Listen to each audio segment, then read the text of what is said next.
Well, hello and welcome back to Beyond the Compass, where travelers and the paranormal meet at the crossroads. I am your host, Eric, and today I'm very pleased to have as our guest Dawson Toller, a YouTuber and paranormal investigator who has traveled to some of the most infamous paranormal sites in the country, like the Villisca Axe Murder House, Hill House Manor, the Randolph County Asylum, as well as the Goatman's Bridge right here in Texas. Now, his first brush with the supernatural came as a teenager, feeling the presence of his late grandfather. Now, a skeptic at first, his journey began after a chance encounter with a ghost hunting ad piqued his curiosity and leading him down the haunted path he's on now.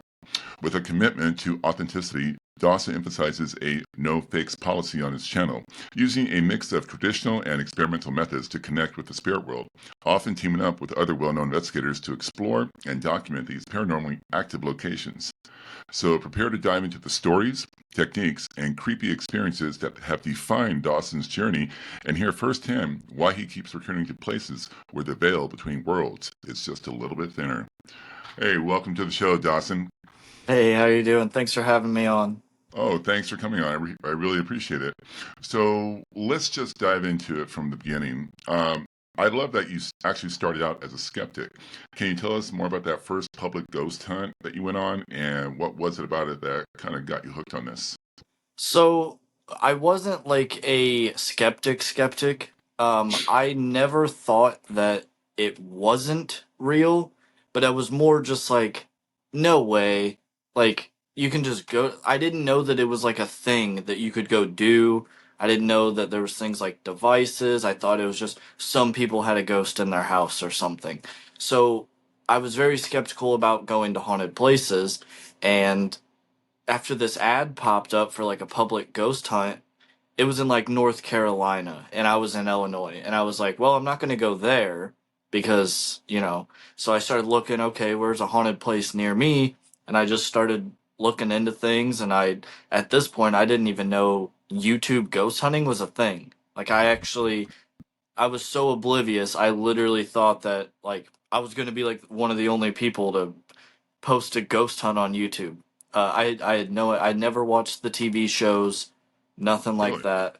I was just like, oh yeah, let's do this, because I started out doing vlogs. So I never went on a public. I said, well, that seems boring. There's going to be like 30 people there. Like, how am I supposed to know if it's a ghost or not? So I ended up just recruiting some of my friends and basically forcing them to come with me to the Congress Hotel in Chicago. And in my opinion, that's probably the most haunted hotel in America, but that's just my opinion. I've been to the Crescent, which is claimed to be the most haunted, and I think that the Congress is more haunted. But anyways, we went there, and some weird things kind of happened, and I was just like, this shit might be real. Like, it might be ghosts. So I just got addicted. So you sort of fell into it at that point. Yeah, so I was like, okay, what are these other places? And I found a couple more places. I booked three locations within like 2 days and investigated them within a week. My first three was the Congress Hotel, the Cheney Mansion, and the Monroe House. Um, and like honestly, some people go 10 years without having the sort of experiences that I had in those three ghost hunts. And it was just, I think it might have been different if I would have started out and absolutely nothing happened, but it made me go, okay, there's something crazy going on here, and I just kept going. So it was kind of a combination of you hit the ground running and then happened to discover you just might have a talent for this. Well, the first investigation at the Congress, uh, one of my friends thought he saw a shadow at the end of the hallway, and this hotel was basically empty. It was this weird time in December, and on this entire floor on this side of the hotel. There was only one other person staying, and there was like 100 rooms, and they were really far away. So we basically had this entire floor to ourselves. So there was zero like noise pollution or anything. But um, you know, I can't confirm that wasn't caught on camera. But I was like, okay, I believe that you're not lying to me. You may not have seen what you think you've seen, but I believe that you're telling the truth that you think you saw that. He got Because he's a friend of affected. yours, and you knew it. Yeah. Yeah, and I don't think he was gonna lie. So then, even after that, I kind of like scratched my head and I'm like, this shit might be real, but I don't know. It's just devices and this and that. So then the next place we went to that was 2 days later was the Cheney Mansion. And, it was a pretty quiet night. There were some weird things happening. And then my friend got these massive scratches down his back that covered his entire back. And we tried to see if he could have done it, like on accident. And what makes me still to this day go, no, that really happened, even if, like, let's say he did it on accident, right? And just kind of forgot about it. Um, it didn't break skin, but it was so raised off of his body that, like, it should have broken skin, but it didn't. There was no indication of, like, anybody doing it. It was just there. It was like welts almost. I, And I've read about that before in one of John Zappa's books, and one thing I noticed, the way he described it is, I don't know if it was the way with your friend, the scratches were also at an angle that would have been almost impossible for him to reach on their back. Was it along those lines as well? So we took his arm and we like basically like tried to recreate it. Like he could probably do about half of it. Like if it was him, he could probably do about half of it, but the other half was you had to put him in like a police arm bar and like basically almost pop his arm out of place if you wanted to like finish it off. So, And so none really, of the us did it. So we were like, okay, that's something. And it was during an Estes method. He's sitting there and all of a sudden he's like kind of going like this, and we're like, "What's going on? Like, why is he moving all crazy?" And then when we pulled him out, he's like, "Hey, were you guys standing behind me and touching me?" He said it didn't hurt. He said it just felt like somebody was touching him, and I was like, "Okay, like that's more than devices." And then the next place we went to was a Monroe house. We had a wardrobe slam behind us, and I'm like, the "Yeah, like, doors, huh?" the doors slam Yeah, shut. so like it's this big wardrobe, big heavy old one, so like the made out of like real wood and everything. We leave this room, we go into the basement, we're getting a tour, and we walk up the stairs and we're standing at the top, and the owner just he didn't really want to be there. We asked him specifically to please give us a tour, so he came. And he was like, "Hey, let me show you the upstairs and then I can get out of here." And we go to walk away, and all of a sudden this wardrobe that's in a whole nother room just, and it was closed, so it would have had to open, and it literally slammed so hard that like it shook the house. It was like doom doom, and we ran. I was Yeah, like, "Fuck I think this, I'm most out people of would here." have. So now, in the paranormal community, naturally skeptics and believers are always going to be at odds. And since you started off at somewhat of a skeptic, how do you handle that balance now that you're an investigator and you've had this experience? It does make it a little harder because I have, like I said, some people do it for 10 years and don't have these experiences, and I've really had like so much happen in such a short period of time that it's hard that I always try to debunk everything that I can, and I try to be good, and is authentic and honest as possible. Transparent is the word I'm really looking for. But sometimes I'm like, okay, I think that was a ghost, but other people may disagree. Mhm. It is a little hard to sit there and just, oh, that probably was nothing when you've had so many experiences that you're just like, it don't you almost believe everything at that point because you're like, well, why not, right? If it can Mhm. do this. And Yeah, and then it's a tough balance because you do have so many fakes out there on, especially on YouTube, and then you have all these influencers who have really nothing in your background doing with the paranormal. Oh, I'll make a ghost video and pretend I'm getting scratched and all this just for the views. So you have, the legitimate guys like yourself are out there competing with these guys who just show up just for the views. So yeah, I can see how that could be frustrating. It is hard when you put a lot of work into something, and not even just paranormal, but you put a lot of work into something, and you may look at it and go, "Oh, this deserves 100,000 views or something," and it doesn't happen. It almost never happens to Right. anybody. You got to be pretty lucky and hit the right keywords and this and that. But it is a little frustrating sometimes when you're sitting there releasing videos where nothing happens, but you worked so hard on it to kind of keep it entertaining enough to where people won't click away.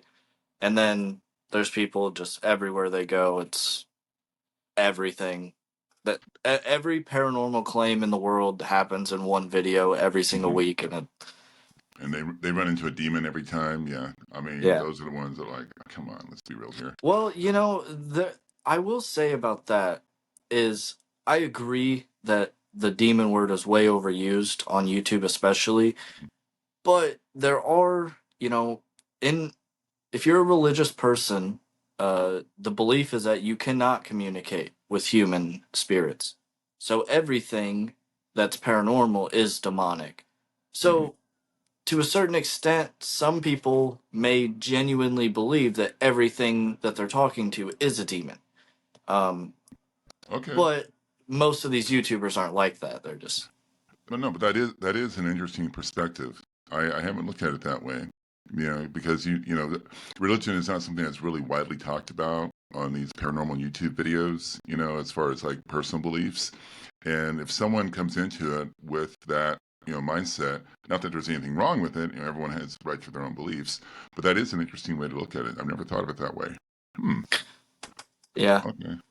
Now, you've also mentioned, I'm kind of cracked up because you mentioned it in your email that you kind of like to wing it when it comes to planning your investigations. Now, even when you wing it, is there a method to the madness, or do you find that just going with the flow leads to better results?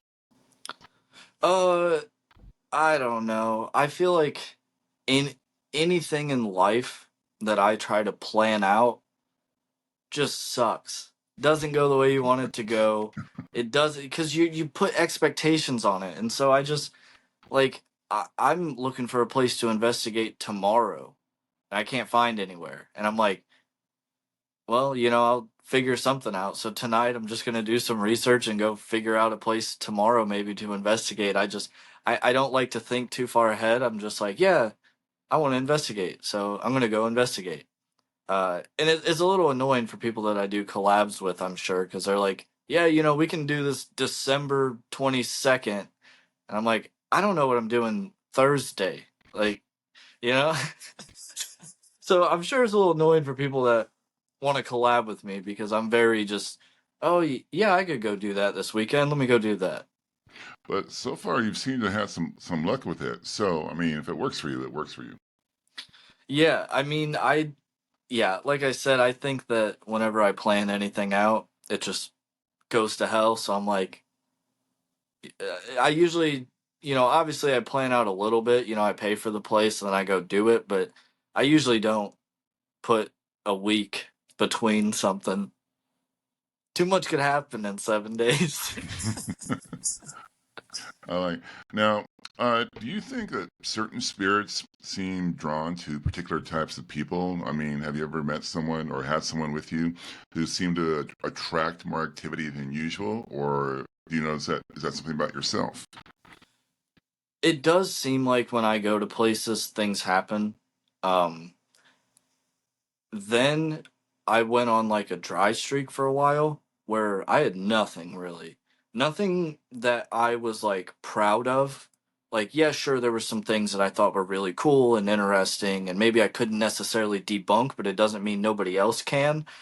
Um, but that's how I thought I used to be. I'd go somewhere and things would happen. Now I kind of think about my friend that had gotten scratched when he stopped doing videos with me. I noticed less things started happening.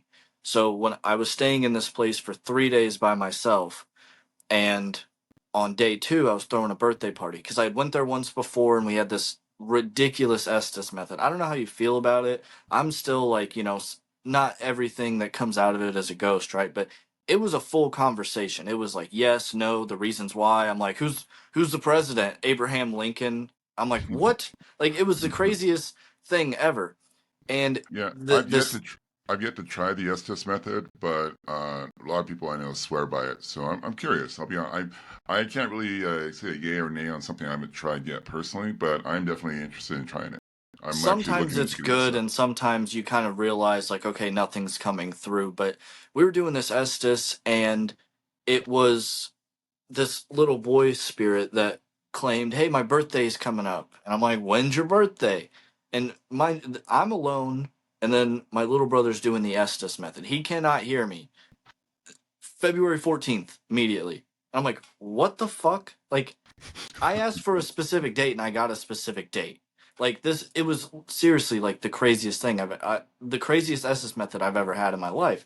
And so I said, hey, if you touch our devices, you keep talking to us, I will come back on February 14th and throw you a birthday party. And it was like, okay. And so I did that in, Wow. I don't know, November or something of last year. And I was like, so February 14th came around and I hit up the homeowners and I was like, I want to stay there for 3 days by myself. And on night two, I had that friend who got scratched, Tristan, come. Night one, nothing happened. Nothing really cool, at least. But night two, we threw the birthday party and we're hearing footsteps, but not just footsteps, pants kind of like rubbing against each other as if someone's walking. Does that give a good description a little bit? Yeah. So you can like hear the like pants scraping. Nobody else is in the house. We're sitting at a table, sitting still. Obviously there was some device stuff going on. There's no, it literally was like somebody was upstairs, then somebody was downstairs. Like it but there's this grandfather clock that did not work, hadn't worked for like 40 years or something crazy. And we sit down for like the final Estes method, and this thing literally, there's like these little metal chimes basically that hit to like go dung, Hmm. it didn't do that. Something like put its finger and like pulled it out because it just swang back that way and was like dung, scared the crap out of us, obviously. But So there was no, this was enclosed, so there's no way a wind could have taken it yeah, we're and inside a house, yeah. And also, the clock is enclosed as well. So like, but yeah, so like, yeah, could that have been something else? Maybe, but I would just say that when he showed up, to the really long answer to your short question, when he showed no. up, it felt like more happened that night. So I think that he may attract some things. Wow.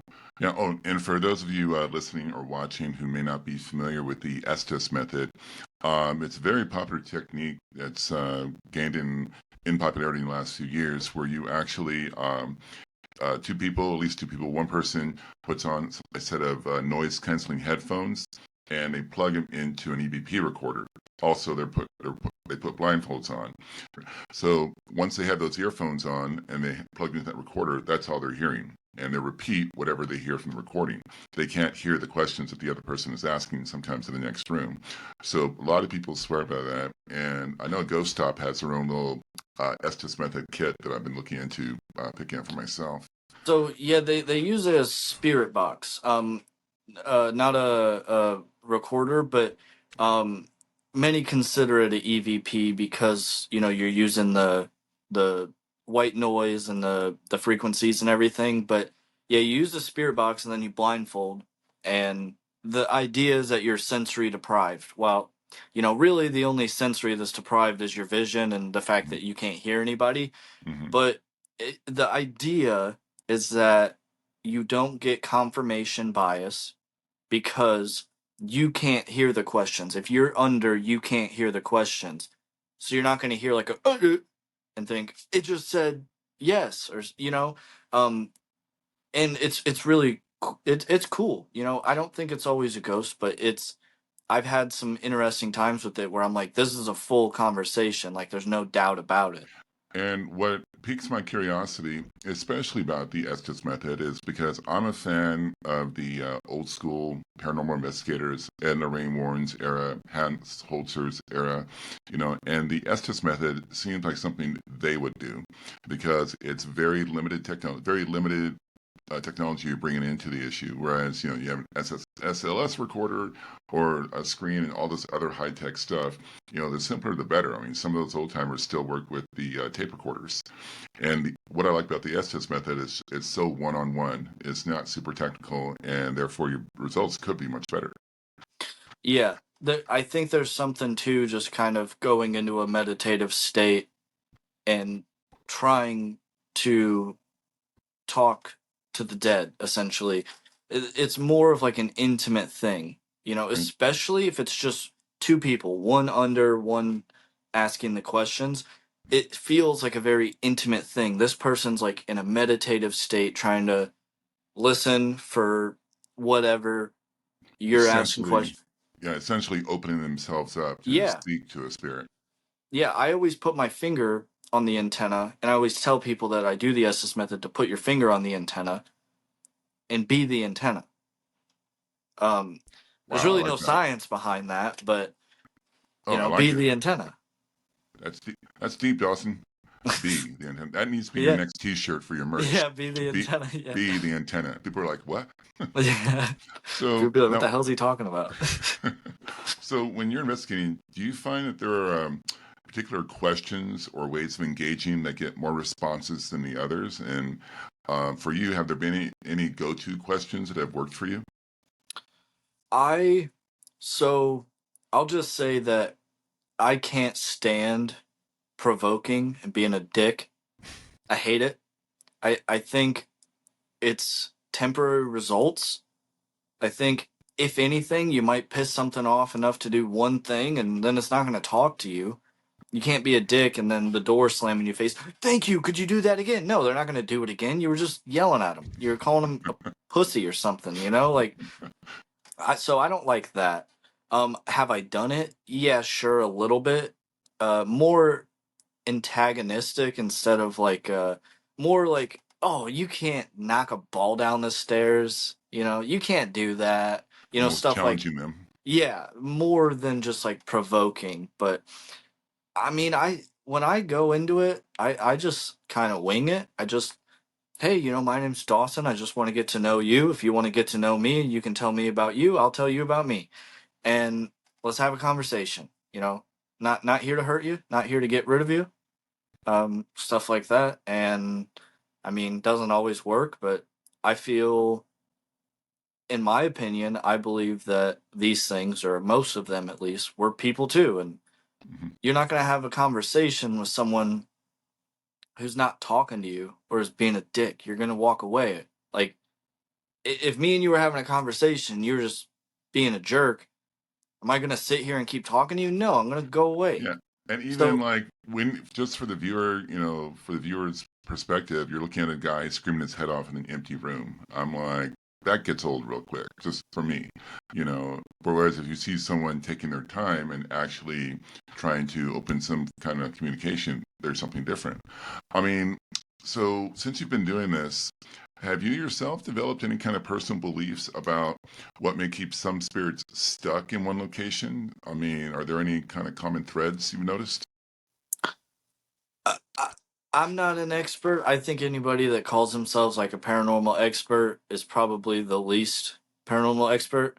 Um, so I'm not going to pretend that I'm an expert. I mean, I have my own ideas based on some of my investigations, that I'm kind of like, that could be it. I think there's levels and it's different almost anywhere. Mhm. I want to do a haunted theater because I have an idea about why so many theaters are haunted. Part of that idea is they're not haunted, they just seem haunted. The other part is, so I'll explain that. With the theater in general, I haven't been to one, but I'd really like to go to one. If it's not haunted, you got to think that they design those places so that sound can sound the same at the front as it does in the back. The They're acoustics. designed specifically for light and sound, and to not let sound out and to not let sound in. And I think that there might be something to that where you're in and it's a very liminal space. So when you're in there, you get creeped out because it's supposed to be full of people and laughter and singing or talking or whatever, and it's not. It's empty. So it puts you in that mindset, and you start to think that, and then there's a mouse behind the stage, and it runs into an empty pop can or something, and it travels so far that you go, no, that was right in my ear. um that's like the skeptical side of me saying maybe theaters aren't haunted. The other And side of me goes, well, they design those places to keep things in and keep things from going out. You go there for happiness, you go there for sadness, you go there for emotion, things like that, and it may keep people around. and along those lines, I mean, going along with what you were saying, the very design of the place, acoustically speaking, if anything, may enhance the ability to communicate with the spirit as well. Yeah, it's very possible. That's why I want to do one so bad, is because I'm like, There's there's so one. many. I know you like to travel. There's one I've been wanting to check out. It's a very popular theater. It's in Savannah, Georgia. Jack Osborne just filmed there not that long ago, but it's a very famous haunted theater in Savannah, Georgia. Pretty much all of Savannah is like, Yeah. you can't throw a I was stick supposed without. to go to that theater you're talking about a couple Oh, weeks ago. oh wow. One of my friends, well, one of my subscribers that has become a internet friend, um, they ran a tour thing in Savannah, and they're like, yeah, we can get you in there. And then there was some issues here and there that kind of made it so that it couldn't happen. But I was actually supposed to go to the exact theater you're talking about, and I was so excited because I want to go to a theater. I've tried to do the Bayou Theater in Knoxville, Tennessee, and I was calling everybody that was involved because they don't just allow it. Sometimes you got to get in there. You got to make those phone calls. You got to have those tough conversations and convince people to let you in, especially when you're a small channel. If I had a Mhm. million subscribers, they'd probably be like, "Hell yeah, get in here." But sometimes you got to try to Oh yeah, finesse it a little. preaching to the And choir, man. Preaching to the I choir. tried so hard, and like they transferred me to people, they were this close, I feel like, but they couldn't allow it. There's like security issues and this and that. I'm like, all right, but yeah, that's still on the bucket list. I Yeah, want to do a I theater. feel it's going to happen for you. And along the topic of like well-known haunted locations, because I wish I could think of the name of that theater, I just can't. It escapes me at the moment. But you have been to some really cool hot spots. Actually, one is in my neck of the woods, the Goatman's Bridge up in Denton, Texas, was just like a couple of hours from where I live, and I'm yet to get up there, kicking myself on that. But what was that like? So first off, it is full of teenagers. It's like a local hangout spot. I have heard Luckily, that. so I went and stayed at a place nearby that I'm not allowed to talk about, for 3 days. And when it was over with, I was like, it's so close. I'm going to go to Goatman's Bridge by myself, do a live stream, film a video. And it was raining so hard. And I was like, great. Like, I wasted my time. I can't come. It's outside, I can't go investigate.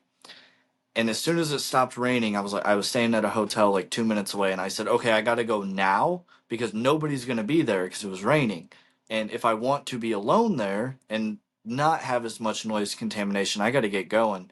So I rushed over there, and for like the first hour that I was there filming B-roll and, you know, uh, talking to the camera and setting up my live stream, I was completely alone. There was not a single person. um, then over time throughout the night, people started showing up, and everybody there though, I was very surprised, very respectful. If you're there Really? filming, you have a light on your camera or something, they walk up real nice, and every single person, hey, is it okay if I walk through real quick? We just want to get to the other side. Hey, That's yeah, cool. absolutely. And it like blew my mind. You didn't have We're in a public space. You do not have to ask me that, but everybody did. And I even met, there's this group, they're walking by, and I was just, hey, you know where this alleged portal tree is? And they're like, yeah, we can take you there right now. And I ended my live stream, and everybody started messaging me, hey, don't go off into the woods with strangers. And at this point, it was already too late. I wasn't looking at my phone. I was already going into the woods with the strangers. But I met some, How to go cool. wrong? Yeah, I met some cool people. I actually ended up filming a video with one of those people at a at Hill House Manor in Texas. But yeah, I mean, everybody there's pretty respectful and everything. But Yeah, I actually kind of heard the opposite from. I was talking to this young lady. I think it was last year. We were talking about because she's from Denton, so she knows that whole area. And I said, "Yeah, I wanted to film there by that bridge." And she's like, "Okay." And she goes, "But you want to be careful because a lot of the local teenagers will like to hang out there at night." And she said they'll take it a step further. They'll climb up in a tree and wait for someone like you, and then jump out at you. So just she said it can get a little crazy, but yeah, that's nice to hear that.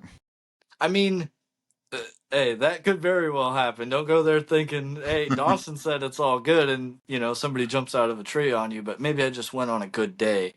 Could be, I'm not yeah. sure if it's haunted. Um, there was a feeling. Uh, what if I go somewhere that's haunted? I can usually feel if it's haunted.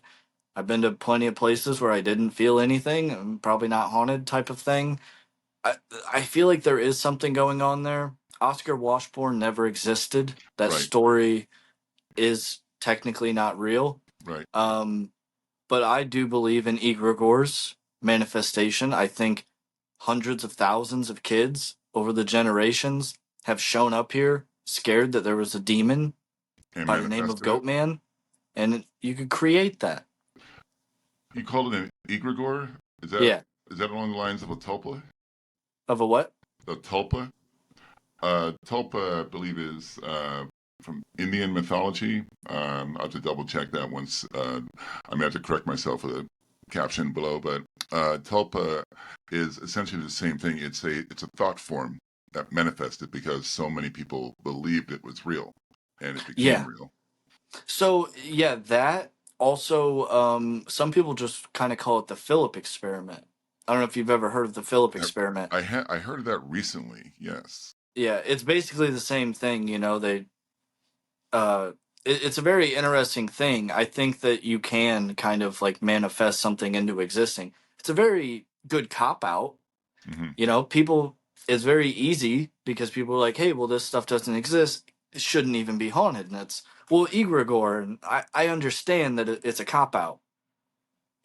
Satanic rituals under the bridge, is a new one that everywhere you go now, it's like there's no reason for it to be haunted. Well, in the 80s, people did rituals in the basement. It's Right, and it's like because now that it's very similar to I used to live in Los Angeles, and there's a park in Los Angeles called Griffith Park, and if you Google picnic table number 29, that picnic table is supposed to be seriously haunted. The urban legend, which no one can verify, is a young couple was fooling around the table, tree fell over and crushed them, and now that place is haunted by that couple. Well, I filmed there. Something happened. I caught it on video. This was several years back when I first started my channel, and then later on, I looked into it, and no one could verify the story. Now, it sounds very similar to what may be going on at the Goatman's Bridge. That the original urban legend itself may not be true, but because other stuff did happen there, there's something there. What it is exactly, I don't know. And especially, I've heard that about the satanic rituals in that area as well. I mean, you get a group like that doing all kinds of rituals. Who knows what they leave open? So there could be some leftover something from that. Yeah, I think the mind is a very powerful thing, and I do believe that we emit energy, whatever it is, spiritual or whatever, that is non-detectable necessarily, that you kind of shove it all into this place, fear, you know all that. I think you can sort of manifest something.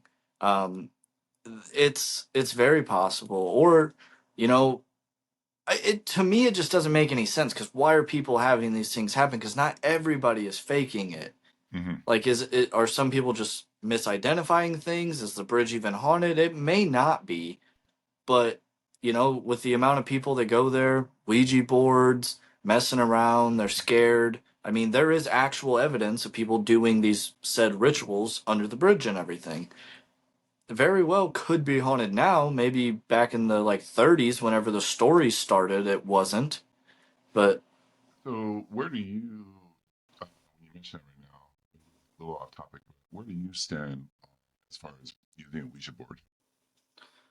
um, I I was looking. It's over there, but I Good actually stuff. had a witch make me one. Personally, make me one with ruins on it and this and that. Oh, Out that's of right. I think you made a video about it.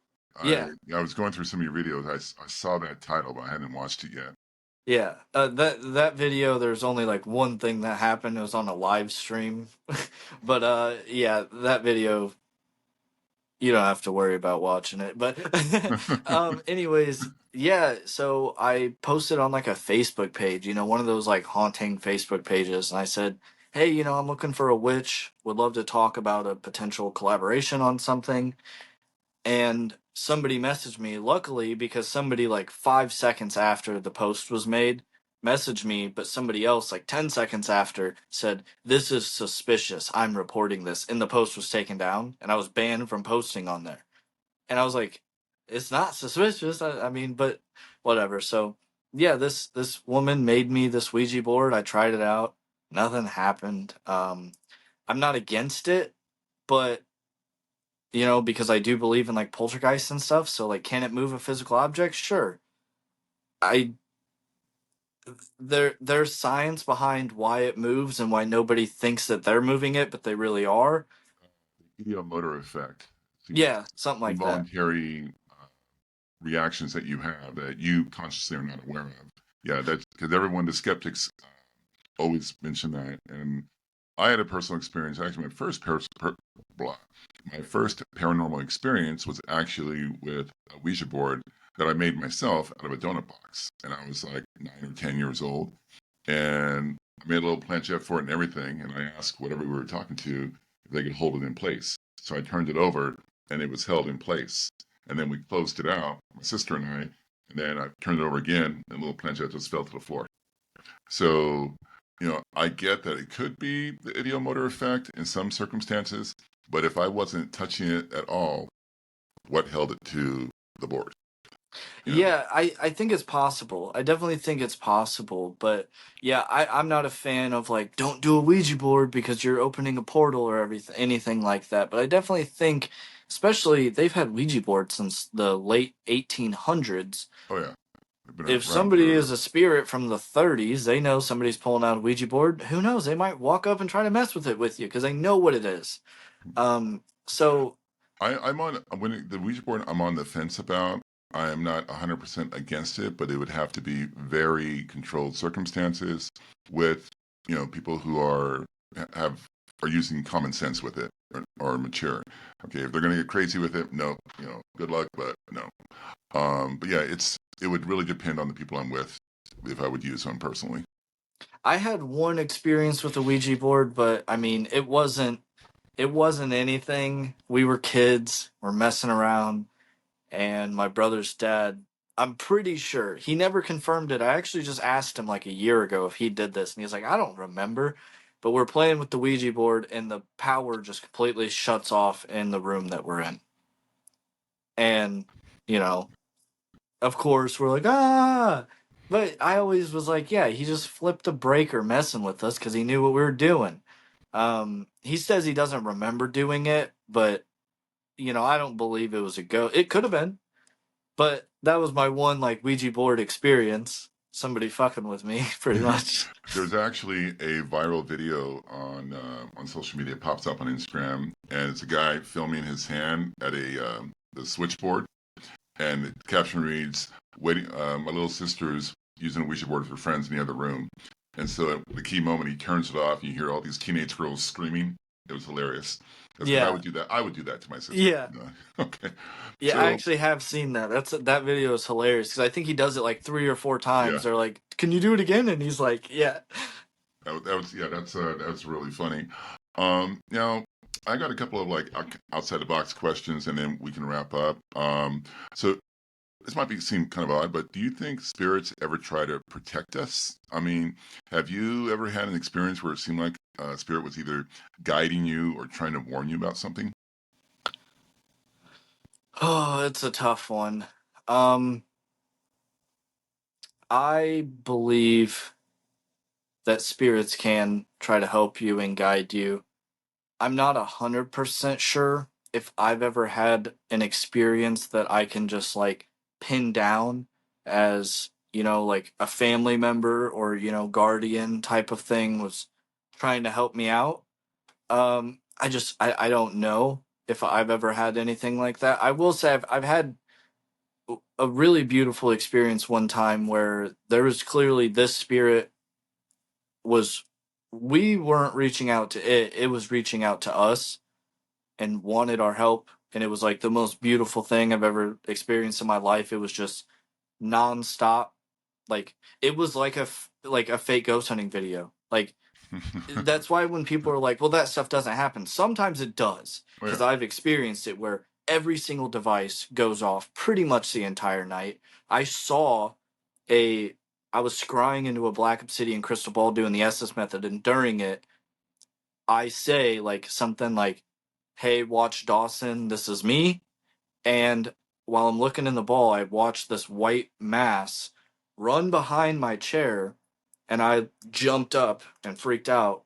So remember, I saw it in a reflection in a dark room of a black obsidian crystal ball. At this point, I was convinced that you couldn't catch a ghost on camera. I'm like, yeah, it's a different sort of light wave. You can't. Until, because it was a collab with one of my friends, Nightmare Nation, until Okay. it he was like, well, let's look at the footage and see. And you can see it. It runs behind my chair at the exact time that I say I saw it. So there's like 3 things that confirmed it. It was I saw it with my own eyes in a reflection. It showed up on camera. And during the Estes method, it said, hey, watch Dawson specifically. Here I am. But yeah, that was like the crazy. So that person, anyways, that was kind of a little off topic. That time it felt like they were trying to help. They wanted us to communicate instead of like I wanted them to communicate with me. Like it was trying to get us to like help or something. So almost like they wanted to help you with your investigation. Kind of. I think it was like a you scratch my back, I scratch yours situation. I think they were, hey, hey, I'm going to do this, but I need you to help with this. And I can't confirm this, but I'm fairly certain that. So after we did that investigation, people started coming forward. There was a very suspicious death that happened there. Um, People started coming forward. Shows up with this sword that was potentially a attack weapon. Things like that. Um, it there was a specific number. It was like 439. Kept showing up over and over during this investigation. Well, then we found out that this specific case, um, the person got home from work at like 4:30 to find this person allegedly um, dead, but didn't call the police until like 5:30. So there's like a weird time frame, and we did not. I'm literally getting goosebumps. We did not know this at the time at all because we knew nothing. We were the first people to go here. Now it got famous. A bunch of people went there, um, but the 439 in my mind is potentially the time of death because it fits that time frame that this person claimed couldn't have happened. So yeah, I mean there's things going on with that case that are like still kind of open and being reinvestigated due to our video. Would you ever go back? I tried to go back. There's a big channel that basically was trying to attack me and call me a liar because of who my friends are. Um, and Yeah, I know who you're talking about. Yeah, I was like, wow. But yeah, yeah, so they they showed up and basically cut out everything that proved that I was right and made me seem wrong. Uh, and well, so I was talking. yeah, that person. It's I know the individual you're talking about. If I'm pretty sure I know who you're talking about. I mean, if you my that particular type of influencer has a particular brand, and they, like anyone else, they need to stay on brand to stay relevant. So I think that could be a big motivation. Well, you know what? I need to stay on brand, even though I'm seeing something else. I mean, you know what I mean? Yeah, so I talked to the homeowner and I was gonna go stay there for 3 days by myself and do the same test, but be honest about them. Um, and there's issues going on with insurance. The neighbors aren't very happy because, they saw our video and it didn't make them happy. But then very large creators started going there, and the neighbors are kind of like, it's a very small town, a lot of old people. Nothing wrong with old people. I'm just saying they like things to stay the same. And when you're renting out a house for alleged ghosts, some of these people look at that as like demonic. It's kind of like what we were talking about earlier. They're just like, oh, they're not talking to ghosts, they're talking to demons over there. And People they don't yelling look their at it. heads off at 3 in the morning trying to get good footage. Yeah. So I wasn't able to go back. I would love to go back. It's a great place. It was like the most beautiful haunting I've ever seen. We did a live stream there. It was nonstop. Filmed the video nonstop. Sprayed for luminol, or we sprayed luminol and everything to test for blood. Well, luminol can detect a lot of things, but we specifically were trying to at least show, okay, there's some sort of iron going on here. Because that's what luminol tests for. But yeah, I would definitely go back. It's a beautiful place. That sounds amazing. Now, you on the subject of collaboration, you've recently worked alongside with a very well-known investigator, Colin Brown, Paranormal Files.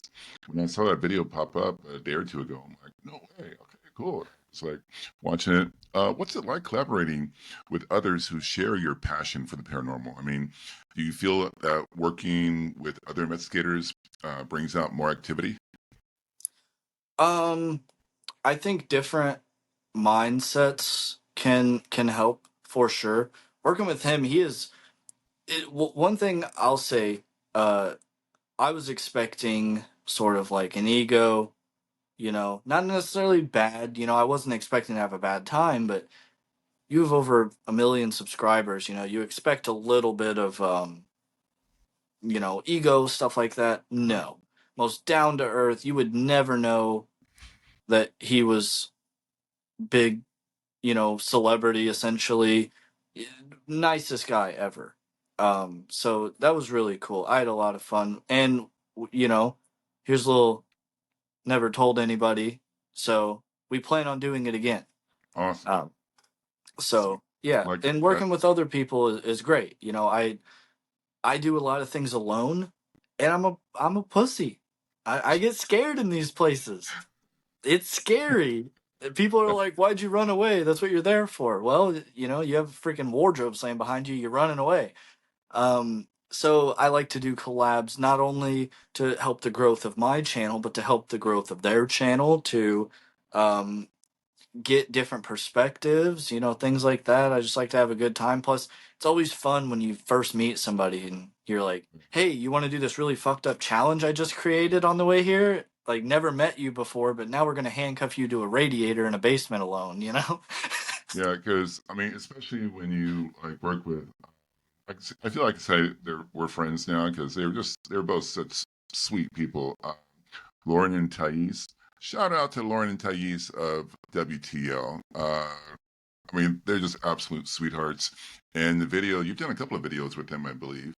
and you can just see their energy. I mean, you can't help but kind of laugh when they're around, just because they either say something funny or they're just doing something goofy, and it kind of brings the energy up into what otherwise could be a like very dark situation, like a house where something horrible happened in, and they're there just like, hey, So yeah, definite shout out to our paranormal homies, WTL, Lauren and Thais. Love WTL. You two are awesome.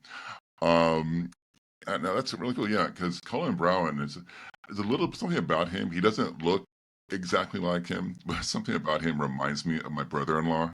Okay, because my brother-in-law in his younger days, those two would be like two peas in a pod. Because the long hair and they go out to do the crazy stuff. So that's why when I watch one of his videos, I'm like, Bill. But so uh, let me ask like one or two more questions, and we'll wrap up. Actually, now, if you could pass on one piece of advice to someone new to, this field, to investigating the paranormal, what would you tell them to keep in mind? Patience, don't give up, and don't go to the dark side just because you're not getting to where you want to go. You don't have to fake to get views. I struggled with a couple hundred views forever until my last two videos, fortunately hit the right spot. And my next one's going to be lower and Yeah, it's going to suck. That's just what's congratulations going on to that too. happen. So have patience when you go into a place. It is not guaranteed you're going to have a paranormal experience. You can't guarantee that. That's why it's the paranormal. If it was going to happen every time, there's probably a reason for it that's normal and not paranormal. Have patience, relax. Remember that for the most part, these were people too. They don't owe you anything at all. You owe them, if anything. You're asking them to do stuff. So keep that in mind. Have patience. Your channel's not growing. Don't be a dick about it. Don't go be fake. Just keep grinding. That is amazing advice. I like that. I mean, and it's so honest, and you keep it really down to earth. Because you watch some like I was watching a couple of your videos, and you get a vibe on a person, but you're just watching them. You haven't talked to them, and you don't know them. And then Lauren and Thais, couldn't say enough nice things about you. So I'm like, I want to, I actually messaged them first. I'm like, hey, do you think he would be open to be on my show? She's like, yeah, give him a call. I'm like, okay, cool. And I'd like your down to earth and respectful approach, because I have a certain criteria of people I reach out to for my channel, because I go through so many potential channels to reach out to, and like 95% of them, I'm like, oh God, I can't, one, I won't say her name, but her channel kind of had a dark theme to it. And I was like, I'm not sure if I should reach out. Open one of her videos. She starts it out, salutations, Satan spawn, meaning her followers. I'm like, nope, I don't think so. Yeah. But so wrapping up, kind of two-part question. So for you, what do you hope people gain from watching your channel? Are you aiming to entertain, educate, or help viewers see the paranormal in a new way? And follow up, can we expect? What's coming up for Dawson Toller, the YouTube channel?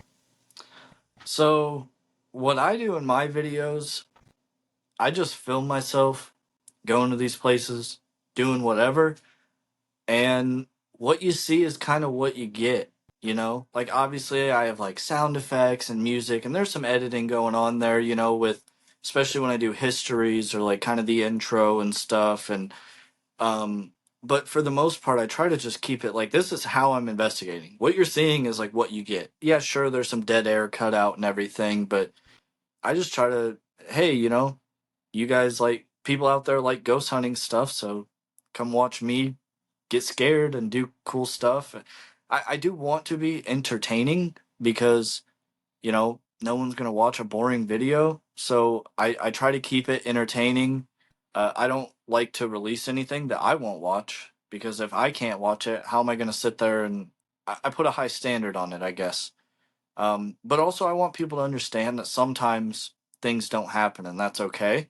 And sometimes, if something does happen, you're allowed to go figure out what that was. You don't have to pass it off as a ghost, because sometimes, more more times than not, it isn't a ghost.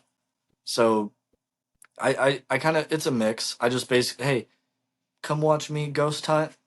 You may learn something. You may hate me after. You may like me after. Whatever. It's just me. Yeah. Um, Sounds like you for, come from a place of real sincerity. yeah. I mean, That's really cool.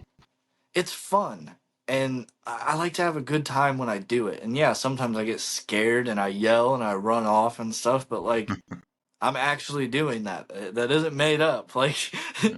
Hey, uh, I'm not knocking you. Like when I was interviewing Lauren and Thais, I told them like, hey, look, I'm 6'2", well over 200 pounds, but if I'm in a dark room by myself, I get scared like yeah, anybody else. Hey, because when you're there and it's like every little noise is emphasized, and something horrible happened there years ago, yeah, your mind wanders. Yeah, yeah, so yeah, yeah. totally get it. So for what's happening next, like I said earlier, I kind of just wing it and just go with whatever. Um, right now, I'm kind of riding the high of the my last two videos, feeling really good about them. I thought they were great videos, and they're performing very well. Yeah, I Um, just saw it, the one you just released with Colin, like that was a couple of days ago. You're already well over 20,000 views within a couple of days. That's awesome. Congratulations. yeah, and then I just went and did Sam and Colby's Haunted School. I was the first one to release a video since that, and that one is already at like 50K. And I'm not bragging. I'm just like I'm very Oh no, grateful. This is like everything I've ever worked for. So it's it's awesome. awesome to see like it feels better knowing that like well, I guess I can't really say it feels better because I haven't seen the other side, but I think it must feel better when you work hard for it. You're legit. You're not lying to people to get views. You're just going out and doing it, and then it pays off, and people are watching your stuff and enjoying it, and it's actually hitting the algorithm. The damn algorithm we all hate, but. uh, Hey man, you put the time in, you put the legwork in, enjoy it. You earned it. Congratulations. Yeah, Definitely. so next, really, there's a few things that I want to do. Me and WTL, we are going to uh, hit Octagon Hall, hopefully, in a couple months together, do another collab. I connected with the caretaker of Robert the Doll through a mutual friend. We got to interview him and have a Ooh, conversation. I'm hoping to go do that here that in relatively soon. the Keys. I mean, So to visit, to actually go see to Robert Goodell. investigate, yeah, Wow, that's in the Florida Keys, right? yeah, Key Somewhere. West, yep, Wow. yeah. So that's one that I'm hoping to do before the end of the year. Um, Oh, that's soon. yeah, yeah. Like I said, I don't like to keep things, you know, too far out of reach. I will say this is one that's probably not going to happen because I've been talking about it for 6 months, but I'm hoping in sometime in the spring of 2025 of going over to the UK, filming 30 East Drive. Everybody's tired of seeing it, I know, but I haven't been there, so I'm gonna go. Right. I'm So sorry, which this one I haven't heard. you've Third never E. heard of 30 East Drive? No. It's Enlighten me, please. considered, the most violent poltergeist in the UK.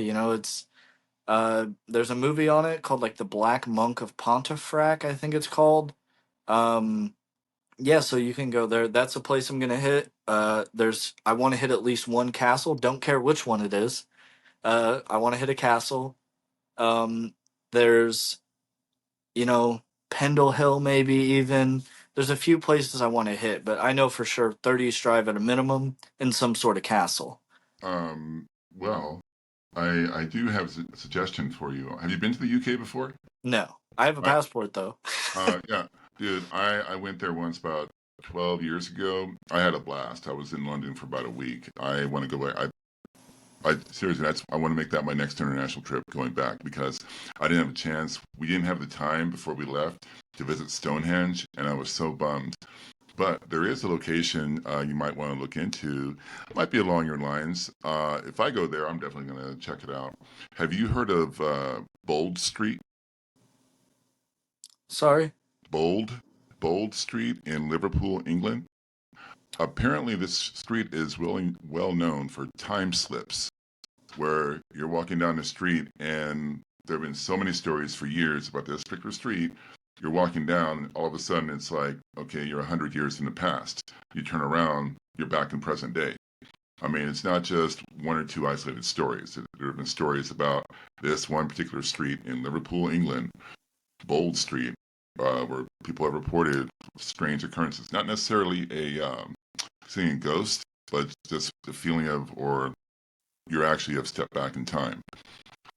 That's really cool. Yeah, that's, I believe that ghosts are just spirits of dead people, but I'm also willing to accept potential kind of time slippage, parallel universe slipping through type of thing. Willing to accept that.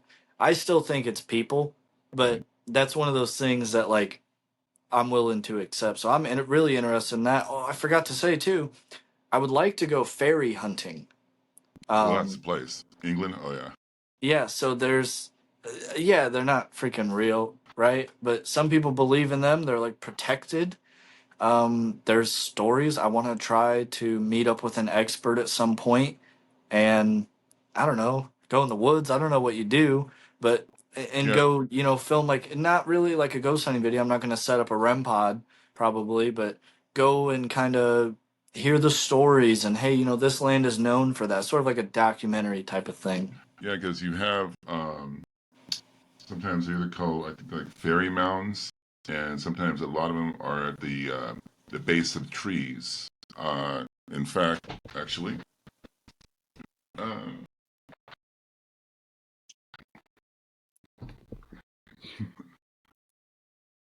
Oh my gosh. okay, these books have every subject covered. Um, but yeah, and I find the lore about the Fae or the little people. There's so many names for them, but I found the lore about them so fascinating. Especially when it relates to iron, okay, and salt. We can talk about that at another time. But the lore behind fairies is fascinating. And if you go one step further, you would also think, well, maybe some of these ghosts that we've heard about, like La Llorona, are really just another version of the Fae. Because over here in Texas or in the southern United States, you have La Llorona. In Ireland, England, they have banshees, wailing women. So it could be two sides of one coin. Who's to say? Yeah, exactly. I mean, nobody knows anything. That's what I always say. I always Exactly. say, n- we all kind of have a guess and we all think, it may be ghost or this and that, but none of us really know anything. So I'm always willing to hear stuff out. I really like the stories of the Mothman. I don't Mm-hmm. think it's an actual uh like physical being as in like Bigfoot. I think it's more of a angel of death type scenario. There's a bunch going on in Chicago right now and has been going on. So, if something bad happens in Chicago, that's what a lot of people are going to go towards. O'Hare Airport has seen this. They keep reporting on it all over Chicago. People, it right now it's like going through the roof. And I want to Really? do a documentary at some point about starting, at Point Pleasant, going to the other places where he's been spotted, and almost every single time people start spotting the Mothman, some sort of disaster happens. And it's kind of went away from like, oh my gosh, this scary thing is attacking us. Now people are like, what is he warning us of? Because he shows up and then something bad happens. Is he causing it or is he warning everybody? He could be an omen of some sort. Yeah, like an Wow. angel of death kind of situation. I'm really interested in it. I'm not sure, I don't necessarily believe in it, but I think it'd be cool to go talk to people who do. Definitely. I mean, and who knows? You may change your mind afterwards too. You may find something to be like, well, what the hell? Yeah, Okay, yeah. well, yeah. Colin, I gotta say this has been a blast. I want to thank you again so much for agreeing to be on my show. You are just a really down to earth guy, and you're sincere. I guess that's the word that just keeps coming back to me. It's like your sincerity and your approach here, and that's refreshing to see, especially in this community, especially on YouTube. For those of you watching, okay, I will have links to Dawson's social media, his channel in the video description below. So click on there to follow him around, follow his adventures. You won't be disappointed. Once again, Dawson, thank you. Looking forward to your further adventures. Thank you. Yeah, and everybody, make sure you subscribe to this channel too if you haven't yet. You're too nice, man. You're just way get out of here, man. You're way Yeah. too nice. Thank you again, everyone, for joining us. This has been Beyond the Compass, where travelers and the paranormal meet at the crossroads.